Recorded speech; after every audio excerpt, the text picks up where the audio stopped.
Bonjour les amis, que le Seigneur vous bénisse ce matin.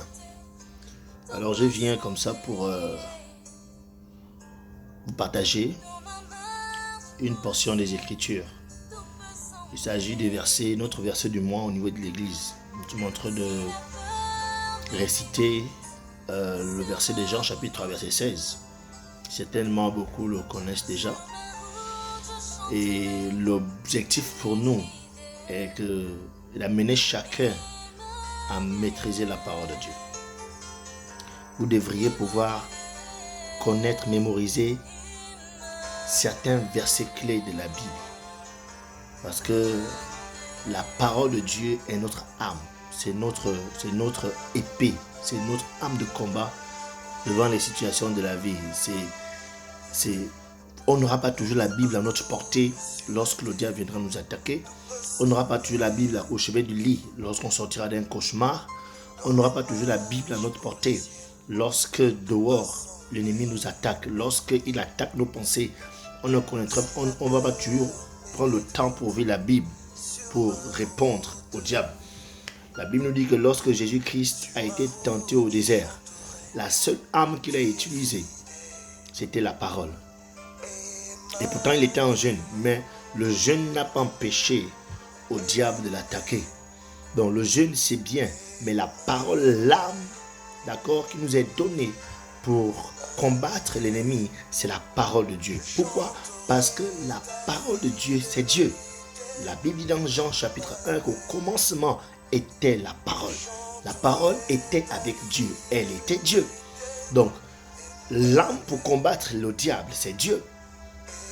Et en tant que chrétiens Foursquare que nous sommes, nous ne devons pas être des chrétiens superficiels.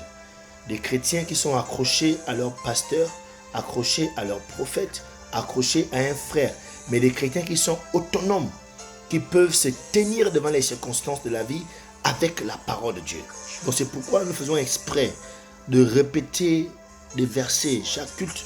Parce que nous savons que beaucoup parmi nous n'ont pas la force de lire à la maison, n'ont pas la force de méditer à la parole de Dieu à la maison. Alors nous, en tant que leaders, en tant que vos conducteurs, nous avons l'obligation de vous amener à lire la parole.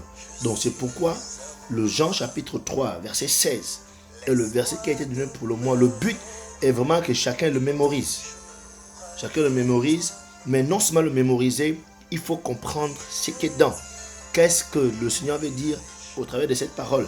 Donc c'est ce que j'aimerais faire ce matin, vous partager un peu quelques éléments, peut-être pas tout à cause du temps, quelques éléments sur ce verset Jean chapitre 3 verset 16. C'est un verset que j'aime beaucoup, c'est le verset de ma vie. C'est le verset sur lequel je fonde ma vie chrétienne. La Bible dit, car Dieu a tant aimé le monde qu'il a donné son Fils unique, afin que quiconque croit en lui ne périsse point, mais qu'il ait la vie éternelle. Je relis.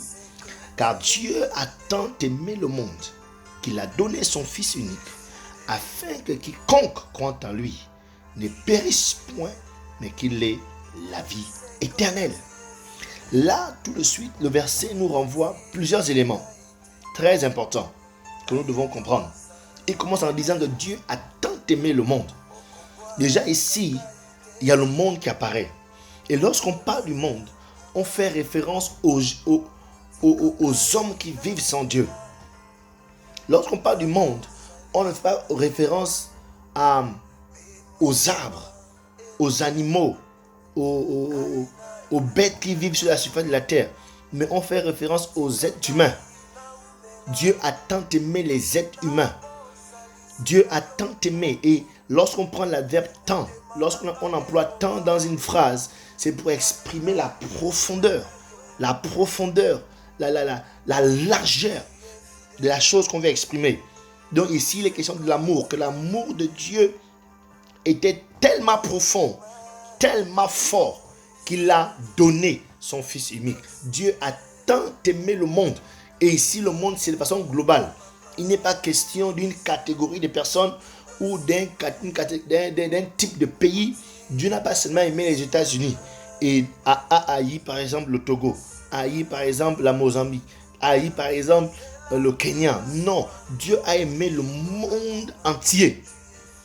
Et en tant qu'Église, nous devons comprendre que tout lieu où il y a un être humain, tout lieu où il y a une âme, l'amour de Dieu est dans ce lieu. L'amour de Dieu parcourt ce lieu. L'amour de Dieu est présent dans ce lieu. Partout où il y a une âme vivante, l'amour de Dieu y est. Mais aujourd'hui, le constat est que certaines églises, certains chrétiens, certains hommes de Dieu, on donne l'impression que Dieu aime plus certains endroits que d'autres. Lorsqu'on voit par exemple la concentration des églises dans les grandes villes de nos jours, nous voyons que les églises se concentrent plus dans les grandes villes, se concentrent plus dans les pays développés. C'est là où tu vas voir beaucoup d'églises, où tu vas voir des grandes cathédrales, où tu vas voir des chrétiens déployés, là où il y a des grandes villes, là où c'est développé. Mais l'arrière-pays, les villages, les villes reculées, où là-bas il n'y a rien à gagner, rares sont les églises, les chrétiens, les hommes de Dieu qui se déploient dans ces lieux. C'est pourquoi les autres religions sont en train de prospérer. C'est pourquoi les croyances se développent dans ces zones. Parce que l'église n'y va pas.